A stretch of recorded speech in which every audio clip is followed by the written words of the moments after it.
Welcome to the Right to Reason podcast, episode 48, coming up on our 50th episode pretty soon. Coming up on our 1-year anniversary pretty soon as well. I'm very excited about that. I've got Thomas Westbrook celebrating our 50th with us to talk about who invented science, flat earth, and abiogenesis. Before that, we'll have a debate on where it all came from with famous Christian apologist Eric Lounsbury. You might remember him from an episode of Dogma Debate where David Smalley moderated a debate between Eric and Matt Dillahunty. That's next week, but today we have a very special guest, author and activist Marissa Alexa McCool. Before I introduce her, I want to remind you that you can get a free song from David Blair at davefreesong.com/free music and hear more of Jason Cameau's music at aloststateofmind.com. I have been busy lately. I went on the Reasonable Risk podcast recently, defending my Jill Stein vote from the last election. Everybody just cringed. Yeah, it was a great talk with Michael Schaefer. I really enjoyed it. And I also had a lot of fun with our Canadian friends left at the Valley. Here's a little taste of their show for you. What happens when you're an atheist living inside the Canadian Bible Belt? If you're like me, you gather some friends and take to the airwaves. So I invite you to take a left to the valley and find out where you stand in this world. Follow us on iTunes, YouTube, Spreaker, Stitcher, Blog Talk, or lefttothevalley.com. Atheists, Skeptics, and Humanist Radio, no God required. They are hilarious. All right, let's get this show started and ask Marissa about the tough topic of political correctness. This Right to Reason episode is brought to you by My Humble Assault, Phil Calderone, Enema Man, and Larry Wilson. If you also want to support the show, you could become a patron at patreon.com/right, or click our donate tab at therighttoreason.com. It's the Right to Reason podcast. Hi, I'm Marissa Alexa McCool, author of the PC Lie and the Inciting Incident podcast. And this is the Right to Reason, because when I need to hear reason, what I really need to hear is another cis white guy telling me how it is. Perfect. No problem. And let me assure you that we are going to take our fight for economic justice, for social justice, for environmental sanity, for a world of peace. The cosmos is also within us. We're made of star stuff. We are a way for the cosmos to know itself. And I think it should be religion treated with ridicule and hatred and contempt. And I claim that right. Subscribe to us on YouTube. Like our page on Facebook. Follow us on Twitter at Right to Reason 1.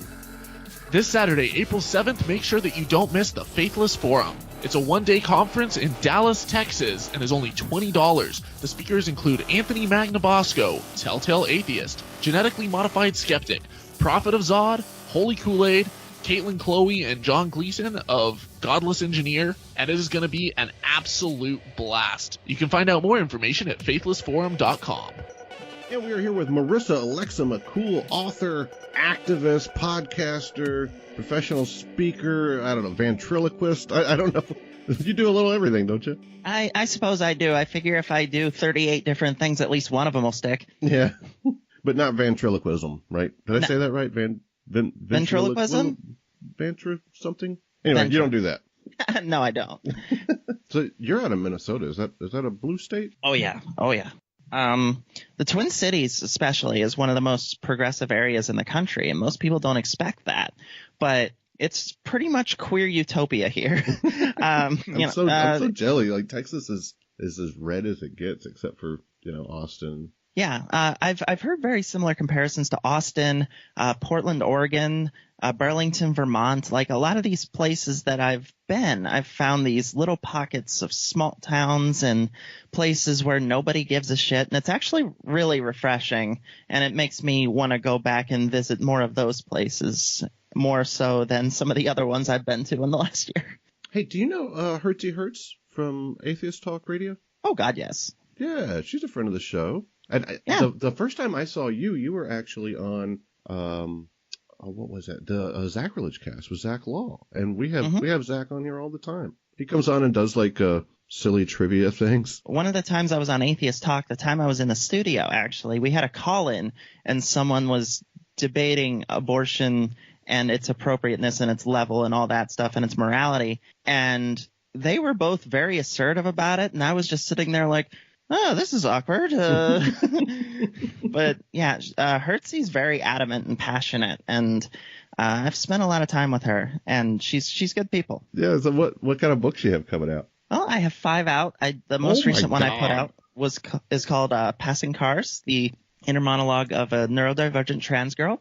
And the whole point of that one was to look back at important moments in our lives and compare what we were thinking at the time compared with how we feel about it now, and noting how our progression of thought has changed and how our perspective has changed. Like, for instance, the first chapter for me was when I ran away when I was 15 years old.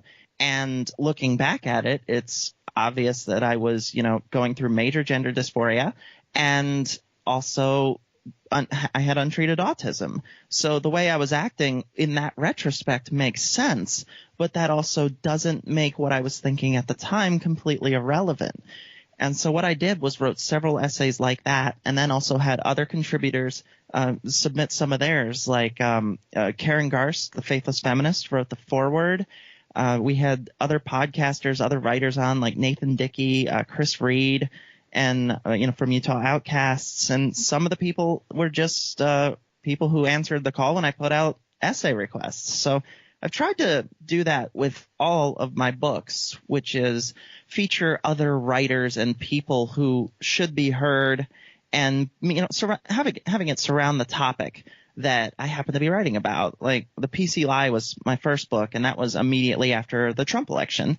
And I put out an open call. It's like, hey, anybody want to put out a raw reaction right now? And Eli Bosnick was on it, and my husband and a couple other people, one who ended up becoming my publisher. Both of my novels had central themes, and I had several people write essays in those themes. Voice in the Dark was my more recent novel. I had Dan Errol, No Illusions, Matthew O'Neill, a couple other people in that one, and False Start, which was earlier in last year. I had Lucinda Illusions write something. So I try to get as many different voices in my work as I can, because I know without people giving me that chance to write and be heard and have a platform of theirs to use in order to speak out and show people who I am, I wouldn't have that opportunity, or at least the opportunities that I do now. So I just try to pay it forward a little bit. Yeah. When writing a book, like, do you kind of have like everything you want to say and you just sit down and just, go crazy typing for a while? Or is it kind of like you have basic chapter ideas? It's a completely different process depending on what kind of book it is. Like my essay books, those ones I just sit down and write and pick out what I want to talk about, and generally I'll do a chapter at a time sitting down. So my first chapter of The PC Lie was my immediate reaction to the Trump election, and then each one progressing through was how I got to where I am, the things I've gone through, what I see for the future, what I hope can happen. More recently, I just picked out different moments in my life that I felt like I could reflect on, and that was more of a compilation process. I would write a bunch of essays and then pick out which ones I wanted to include in the book. And my publisher made what I consider to be a really brilliant decision. And she categorized all of the essays the guest writers included by the 5 stages of grief. So the surrounding theme in, anger, denial. Yeah. That's a neat idea. It really is. She sent me the 2 different templates. She said, I can do it in this order, or I have this idea. Check this out. If you don't like it, it's fine. I looked at it and said, do that one. That's awesome. I love it. So that's my process for doing nonfiction. If I'm doing fiction, like my novels, it's a much more internal, detailed process as far as creating those worlds and telling the stories. I bet. PC Live. In what way was that related to the Trump thing? Well, the PC Lie, in my opinion, was the fact that for the entire run-up of the election, a lot of people, including Trump himself, were complaining about everybody being too PC and everybody, PC run amok. And for what I observed, most of what that was being said to was being an asshole. So, everybody would say, oh, this person's being too PC. And what they really meant was this person's not being an asshole. And I used that sort of line experiment of if you replace the word PC with the phrase not being an asshole, it really puts it into a different context. And just given the general emboldening of bullying and, somehow the words tell it like it is always seem to be about attacking and belittling and trashing other people. And I went to the same school that Trump did, so I was surrounded by that just constantly. And, we had media all the time asking us what we thought about whatever he said. And it was such a charged atmosphere, and it was a really uncomfortable place to be. But I also decided to come out amidst it. So I felt like I had a really unique perspective of seeing something that could potentially put me and my community in a hell of a lot of danger, but deciding that was the moment that I really needed to speak up and speak out as opposed to try to hide and get through this. I had Eric Ryder and Matthew Maxson from Odd Atheist Friends on, and we're having a conversation, a very polite conversation, and I said, I can't remember the question exactly, but it was something like, what is it like, Eric, to be a transsexual? And Matthew immediately corrected me and goes, oh, hey, Rob, we don't prefer to use that term. And I said, oh, I'm sorry. What about that term is offensive? And they explained to me, it's sometimes characterized, make the topic itself more about sex as if it's a perversion or something like that. We prefer transgender. And it was just a new thing to me. I don't know that I've ever used the word transsexual before, but the time I use it, it's just not a common term. But as soon as I had it, I'm like, oh, okay, cool. Well, thanks for correcting me. And I thought I should probably edit that out. And then I thought, no, this is perfect. This is so cool, because here you have someone that just makes an honest mistake and uses a term that someone else wouldn't want them to use. And the people correcting this person are being polite and going, oh, it's cool, man, don't worry about it. And even if it slips out, they didn't say this, but I'm sure, if it slipped out again or something, it's not like they'd be like, hey, I told you once, but but it would probably be, I understand you didn't mean to. Sure. And a lot of that comes down to where the person's position is. Eric, is a podcaster and travels a lot. And I'm the kind of person that definitely tries to see both sides in that, not in the, I don't take a side kind of thing. But what I do is I put myself out there to answer uncomfortable questions and to sort of take the bullet in a sense, so that a lot of the people who have so many of those questions but are afraid to ask them can ask someone like me or Callie Wright or Ari Stillman. And that way they don't have to ask that one trans friend they have and put them in a really uncomfortable position, because no trans person or anyone really owes you to spend the time to educate, to correct. But I also find it much better if someone in a relatively privileged position as a trans person like me can take that time and be like, oh, hey, try not to use that word. Here's why it's a problem, because most of us can tell the difference between someone who makes an honest mistake and someone who is being willfully ignorant or malicious. And that's when the conversation changes.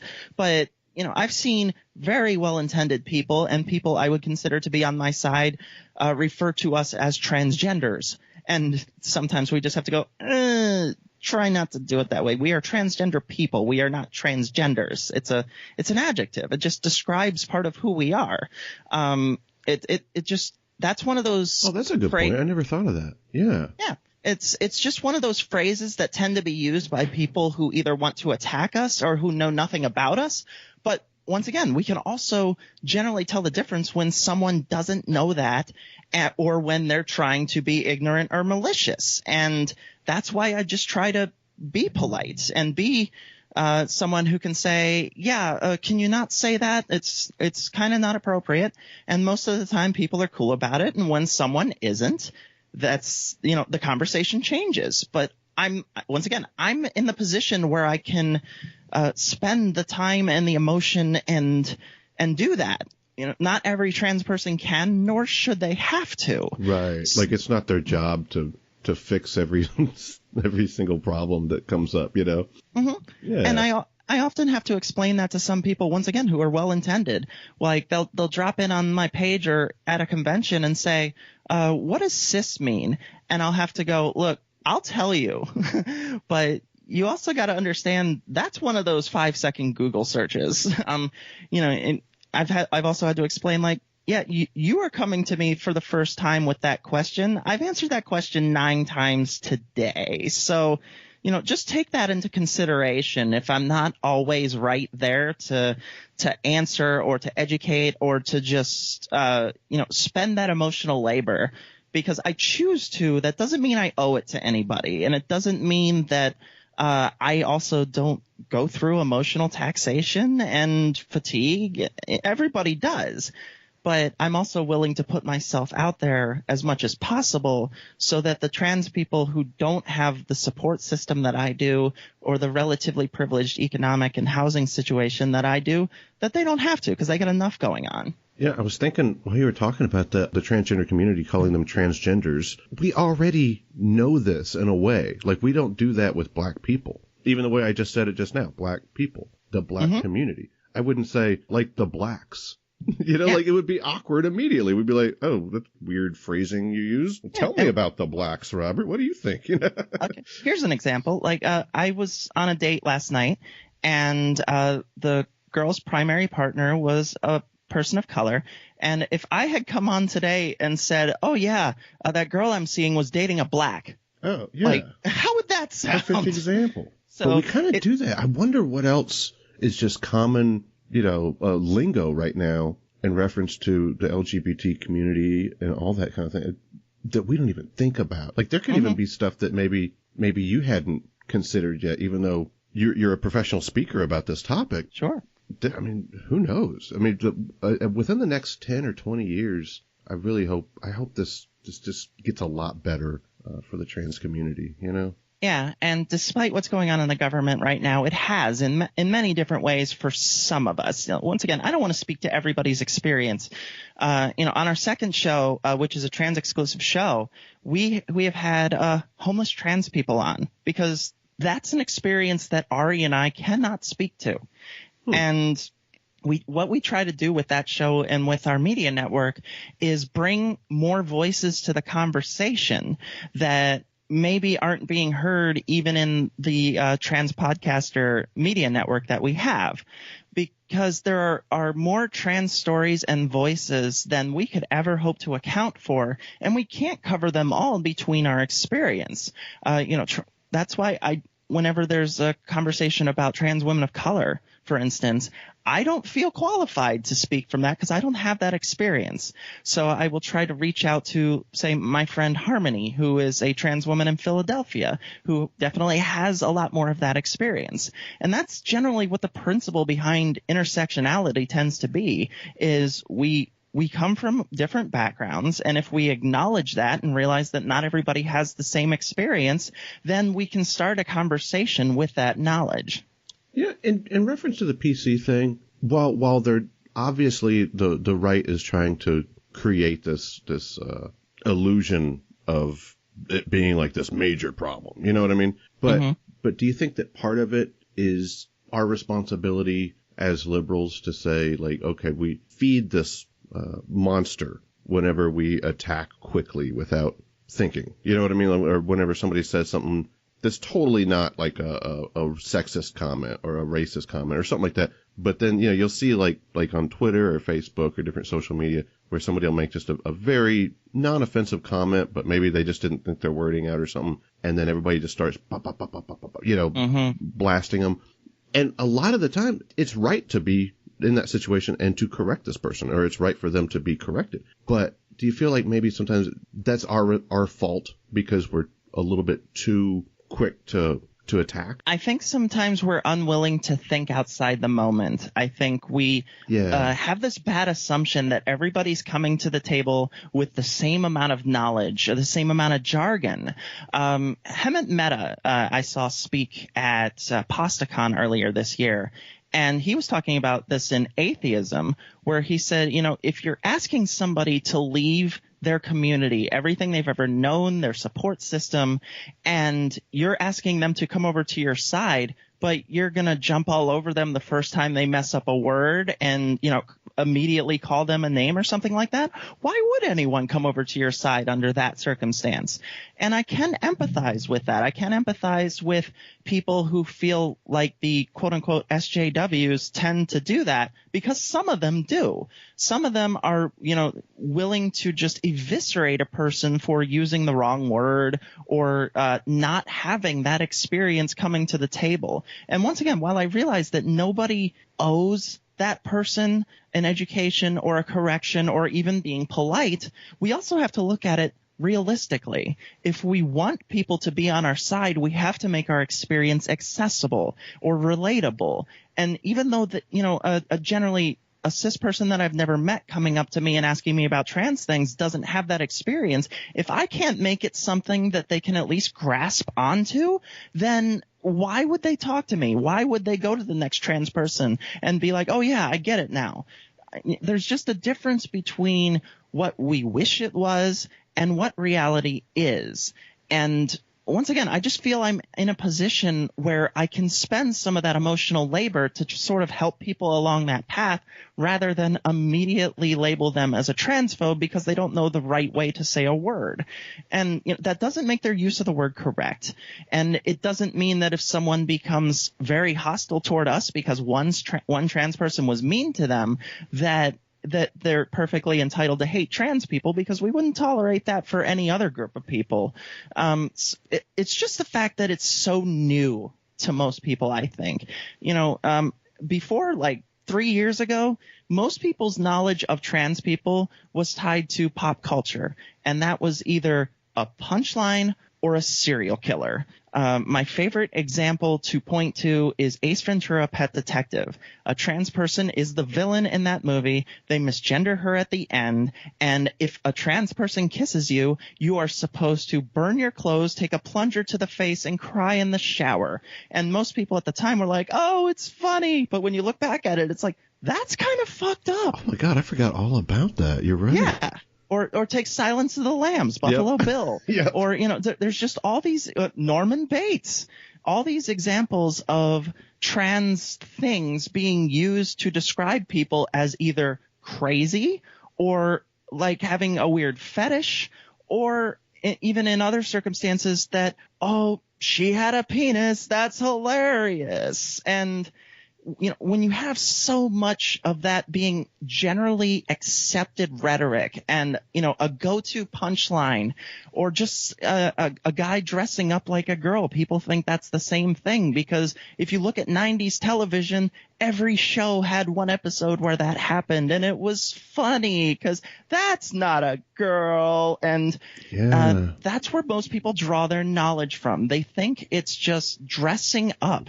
And when you go through the experience of a trans person, when you realize that they can be discriminated against for pretty much anything, when it comes to housing, when it comes to employment, when it comes to where they can go to the bathroom, for instance, and then the expense it takes to get health insurance, let alone have any care you have be covered by health insurance. And then, you know, to get on hormones, you have to see doctors and they have to approve it in some places. Some places are just, you know, right to know. But then any surgeries or operations we want to have are incredibly expensive. And if your insurance does cover it, that's even then you're looking at a lot of money. And when you're already discriminated against economically and for other reasons, you know, it can be incredibly hard to even get started with that process. But when people reduce it to just dressing up or wearing makeup, or, you know, they conflate it with cross-dressing, it's short-sighted. And I get why that happens, but it doesn't take a lot to find an actual trans person who talks about this. You just have to be willing to listen and put some of your preconceived notions behind you, the same that I have to do for other groups of marginalized people whose experience I can't relate to. I was just recently watching Dave Chappelle's new Netflix special, and I love Dave Chappelle. He's hilarious, you know, Chappelle Show and all that. And I've always, as soon as he came out with a new stand-up, I was like, oh, I gotta watch this. And I'm watching, and halfway through it, he gets on the transgender jokes, and I stopped laughing. And it wasn't so much like I don't like this because it's offensive. I mean, obviously it's offensive. It's stand-up comedy. It doesn't matter what group he would be talking about. He's going to say offensive comments about that group. Right. I get that. But I ended up just turning it off because I was like, it's just not funny because everything you're saying is from a place of ignorance. Yeah. And I'm looking at the audience more than I'm looking at him at this point because I'm thinking all these people laughing just don't know. Like what one thing he was referencing was, oh, they want to be this way so bad that they cut their dick off was the joke, right? Right. And it was as funny as I just said it. You know what I mean? Like, it's just like, oh, well, that's not a thing. Why would anybody think that way? Right. But everybody's just laughing their ass off. And I'm thinking, that would probably be funny to me if I didn't understand it. In the same way that just blatant racist humor could be funny if you really didn't get that, oh, this person's just like me. Yeah. So you're making a joke about how they feel about this. Well, that's also might as well be making a joke about how I feel about it. It's just that's not how I feel. You just don't understand. You're ignorant. And I think that that's a major part of like what you were saying. That's a major part of our culture is we didn't even think about this stuff back then. And you blew my mind with Ace Ventura. I forgot all about it. Mm-hmm. Because it just passed right over. It wasn't something that people even stopped to consider. And I go into any appearance that I make or any podcast I make that the fact that someone may be coming to me for the first time as the first trans person they've ever met, heard of, or are willing to talk to. So I have to find that balance. And sometimes it's really not easy when I go into a situation and someone's asking me very uncomfortable questions. But like at Skepticon in Missouri back in November, for instance, a couple of parents and a girl, I'm guessing she was like 10, came up to me, and the dad was saying, well, Marissa, my daughter here is very confused about the sexuality that is transgender. Can you please explain it? Now, many people in that position would say, it's not a fucking sexuality, and I was just like, okay, honey. I bet it's hard to resist that urge just in that moment, just to be like, oh my God, seriously. That's why I have the show The Sister Getting Out of Hand, because that's the 1 hour a week where I get to bitch about all this stuff. But as far as that goes, it's like I'm in a red state in a relatively rural area, and this person is not coming up to me and attacking me. They want to know. Yeah. And the fact that they phrased it that way is probably not a sign of malice.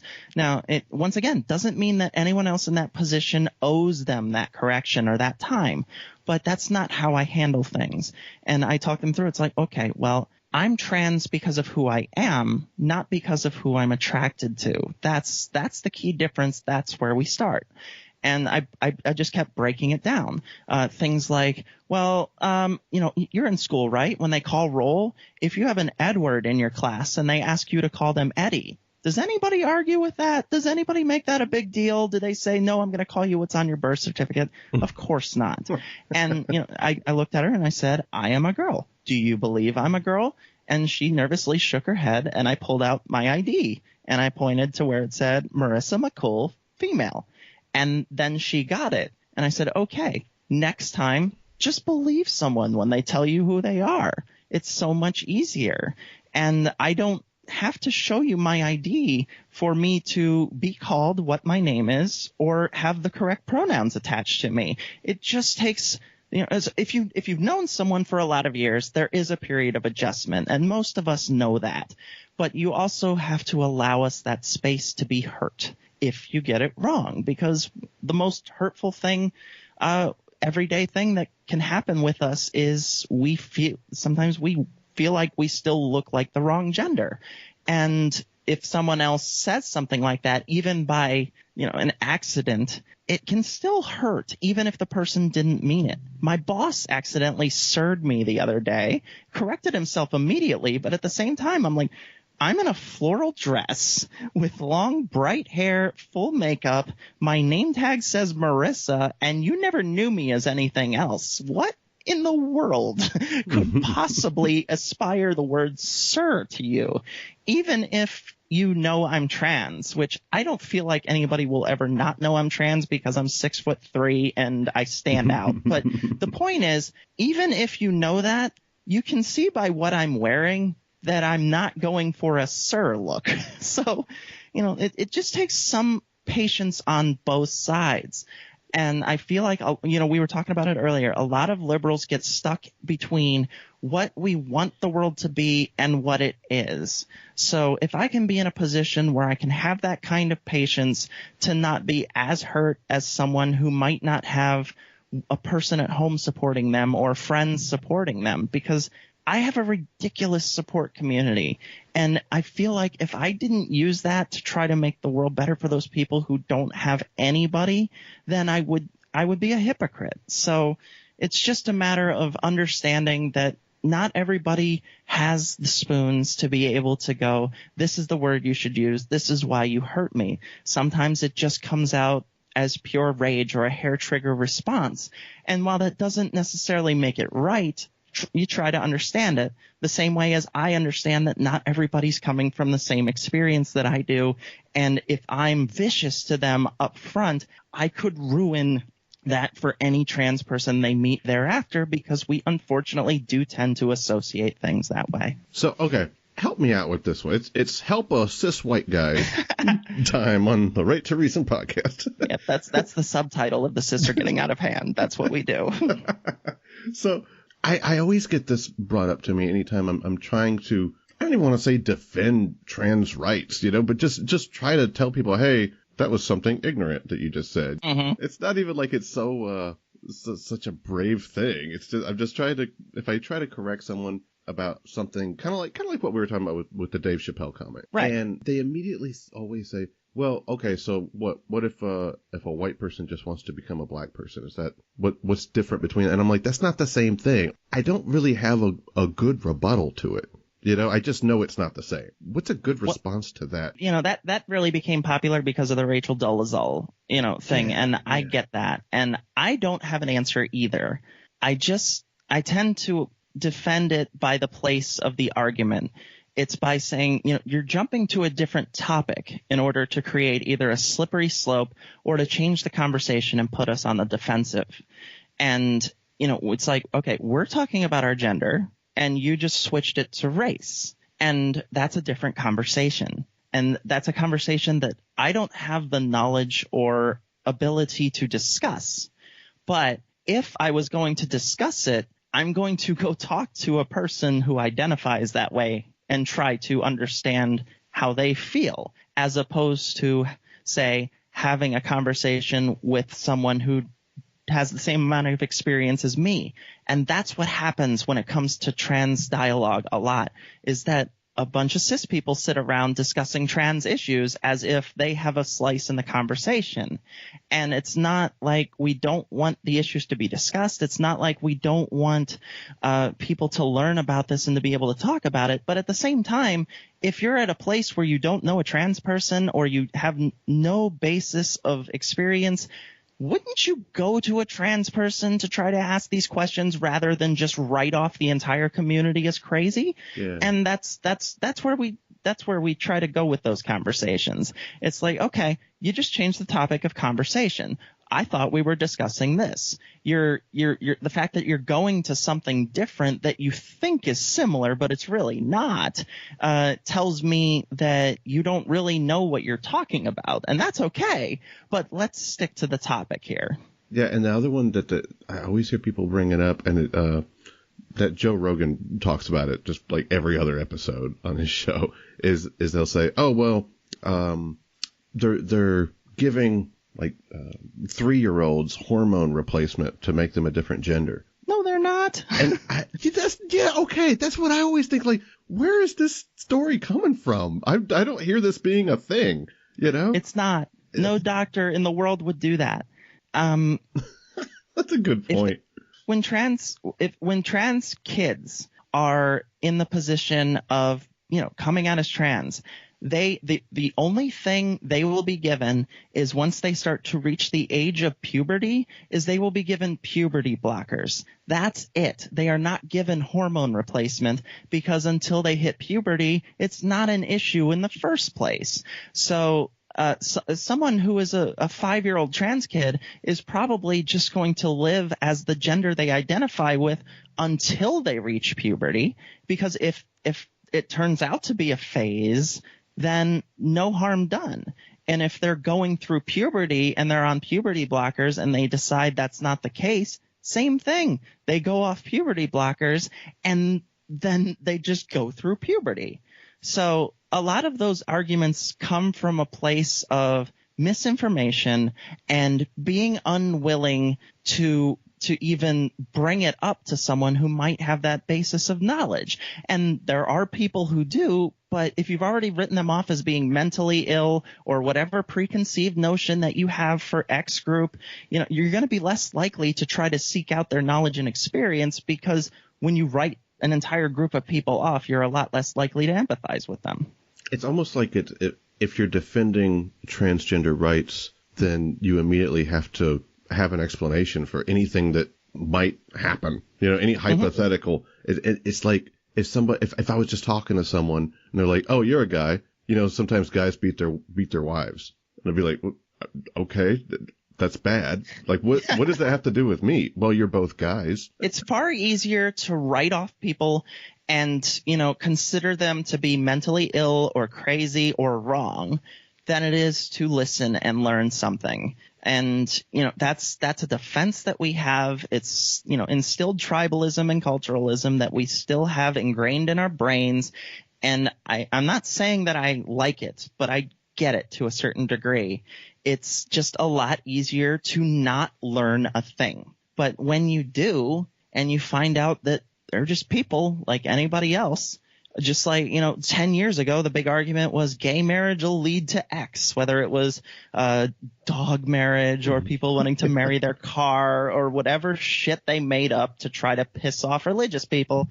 It was ludicrous. And, you know, 10 years from now, I'm hoping those talking points will be just as ludicrous because, you know, for anybody who knows me, for instance, when I went through the transition, it was pretty much, my name is Marissa, not my dead name. Please refer to me as, you know, a woman, a lady, she, her, instead of what you knew me as. That's it. Like, that's all it is. And anything that goes on beyond that, especially when people ask about our genitals, is none of their fucking business. And anytime that someone tries to argue with me about who I am or what I am, I always say, you do not have more of a right to my identity than I do. And the presumption that you do means that you think that you know more than me, than the doctors I had, which I went to an Ivy League school. I assume they're decent. And, you know, all of my doctors, my psychiatrists, my psychologists, my gender therapist, and all the people at the Mayo Clinic who are helping me prepare for surgery. What are the odds that you, random stranger, know me better than me and all of those other people? Not good. Not good, I don't think. That's a good point. I never thought of that. That's a great point.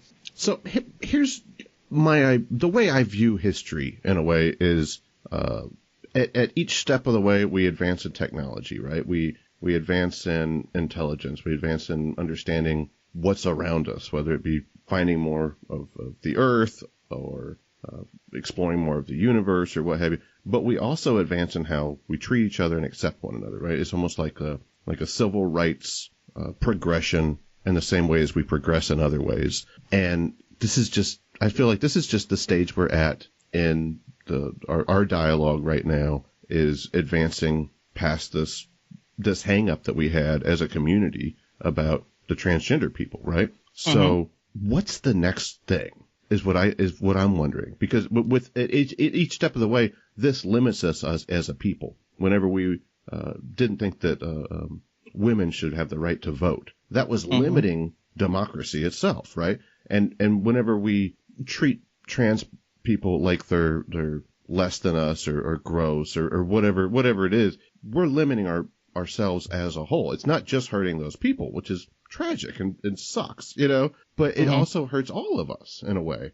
I'm wondering, what is the next thing? Like, is it, I've wondered, could it be maybe felons, you know, they don't get the right to vote, for example, or, I don't know. What do you think? Felons and the prison industrial complex in general, I think, will be getting a lot more attention as, you know, there are more for-profit prisons and there are, you know, more judges being appointed by our leader but who appointing people that have no legal experience whatsoever or never heard a case. I think that's going to come to the front of people's minds a lot in the coming years, because when we put people in prison as a society, we generally forget about them and we write them off. And when they come out of prison, they are stuck with that stigma for the rest of their lives. And we don't treat it as rehabilitation. We treat it as punishment. And it's also, a new form of racism and a way to remove certain groups of people from society.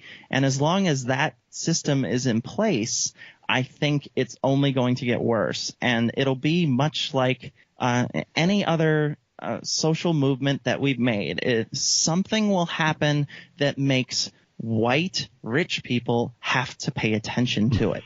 If you look at what's going on right now, the Me Too movement is what made a bunch of rich white people finally pay attention to what other women have been telling them for God knows how long.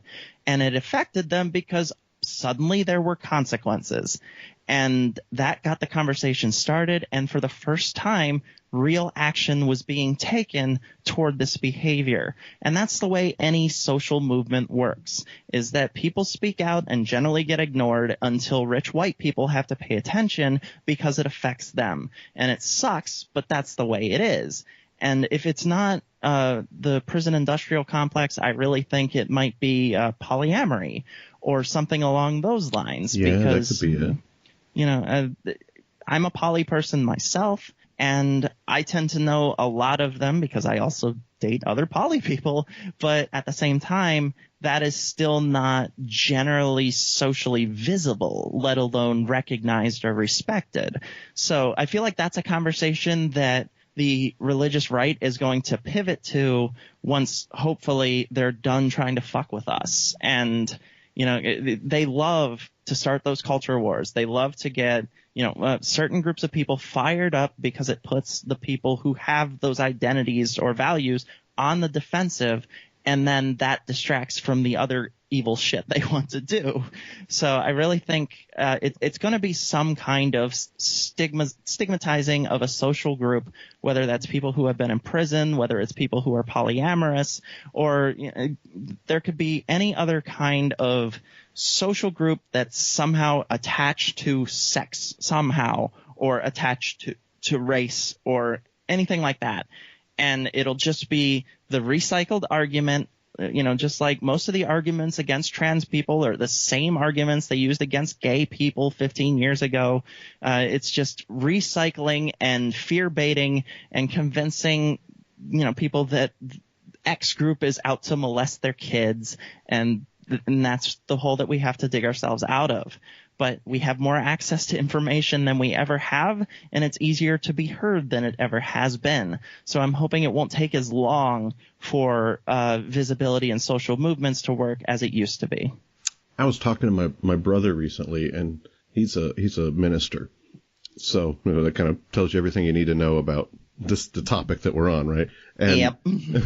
And we were talking about gay rights, and he said something along the lines. He compared gays to pedophiles, and I can't remember how he did it, but just in some way. And I thought, do I need to go through explaining the difference of consent and this sort of thing, and have this long conversation, or would it just be appropriate to save ourselves some time and just go, oh, you know what, that's offensive? So I went with the latter, which probably wasn't the best idea, and kind of like what you were saying earlier about sometimes it's worth investing the time to explain it, but I don't know. I thought it would just be easier, because if you told me right now, oh, Robert, you just said something offensive, my response would be maybe not on my worst day, or if I just had something, my car just broke down or something, maybe I'll snap back. But I mean, typically I think most of us would respond, oh, what did I say? I'm sorry. And my mom was listening to the conversation. And this is the part I really wanted to ask you about.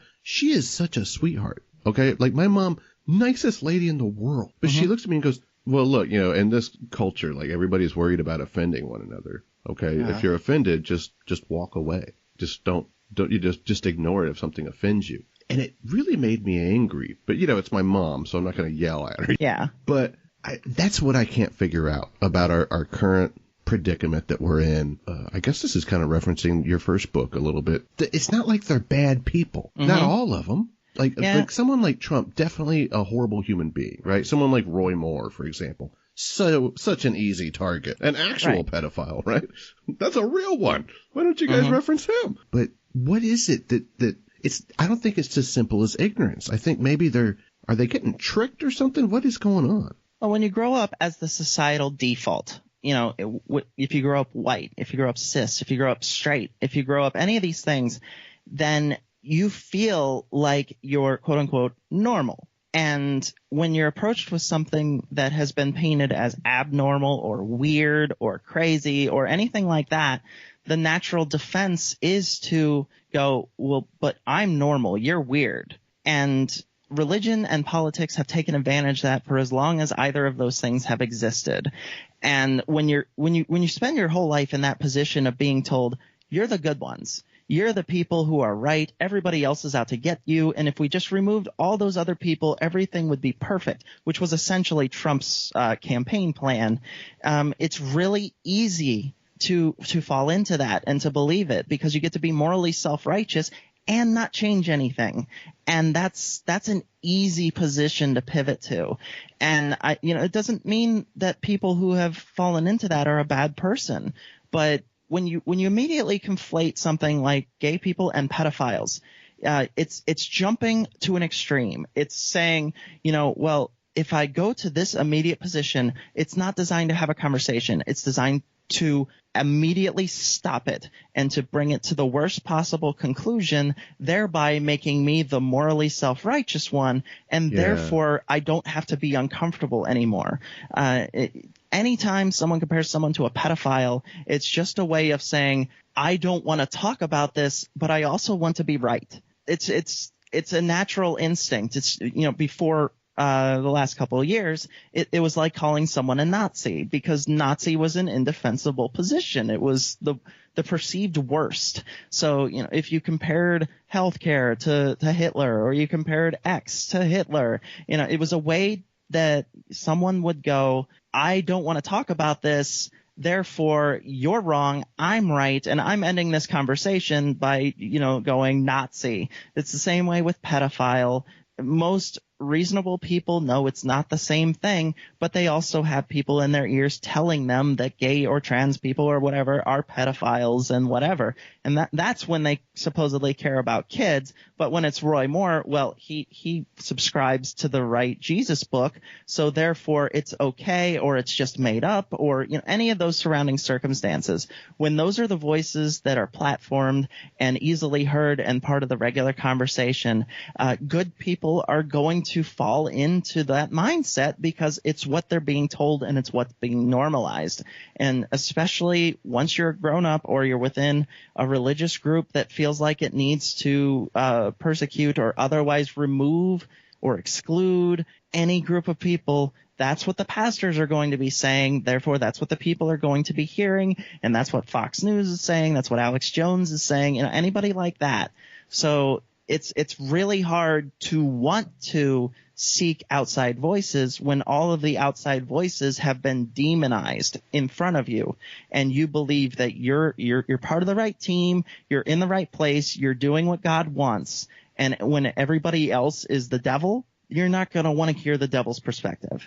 That's a great point. Can you just plug all your stuff real quick? Because I'm sure people are going to want to, if they haven't already heard of you, they're going to want to make sure that they check out your books or podcasts, or how they can contact you with the Twitters and all that kind of stuff. Sure. My website is rismccool.com, RISMCCOOL. All my books are available there. And I believe my main podcasts have an RSS that goes there. But the Inciting Incident podcast is my main podcast. We just put out our 123rd episode with Zach Law, someone you know. And cool. My secondary show is The Sister Getting Out of Hand, which, don't let the title scare you away. It's a satire show, but if you want to learn more about trans people, that's where me and Ari Stillman from Gay Theist Manifesto discuss those issues in a way that's not starting with 101. We tend to take issues and put them in skits and discuss them from a context of being within, so that often if someone just discusses a trans issue, it's different from creating a context where that can be played out. And that's what we always try to do with our skits in the beginning of that show. That's easily the most popular part of that show. I also do an anonymous podcast called We Too, Our Stories, which is people sending in anonymous Me Too stories. And I got that idea from Thomas Smith's episode that had a couple of anonymous Me Too stories. I asked him. That's a great idea. Well, thank you. The whole point of that show is, there's no intro, there's no outro, there's no music. It's just I get on, read one of the emails, and that's it. Sometimes it's only a minute and a half long. But what I saw with the Me Too movement was that a lot of people were experiencing this and seeing this for the first time. And the people who were sharing their stories made it relatable to the people who hadn't experienced it and helped normalize it to the people who had and maybe felt isolated. So that was the intention of that show. Like I said, I have 5 books out, and they have plenty of contributing writers you've probably heard of. I've mentioned some of their names. Facebook, I'm on Marissa Alexa McCool. Twitter, Riss McCool. Once again, RISMCCOOL. And if you need to email me because you want to discuss something privately, RISMCWriting, RISMCWriting@gmail.com. I get dozens of emails a day discussing things like this. So, if it's one of those situations where you have what you think is an uncomfortable question and you're not going to be a douche about it, feel free to message me there. If anything else, I'm more than willing to talk with anybody who comes from a place of wanting to learn or being open. When it's just throwing slurs at me or just shoving ignorance at me, I'm not going to pay any attention to it, nor do I feel like I have to. So that's where I tend to draw my line, is if someone's immediately hostile and like, yeah, I don't have time for this. Yeah. Well, thank you so much, Marissa. I really enjoyed that, and hope you have a great rest of the day. Awesome. Thank you so much.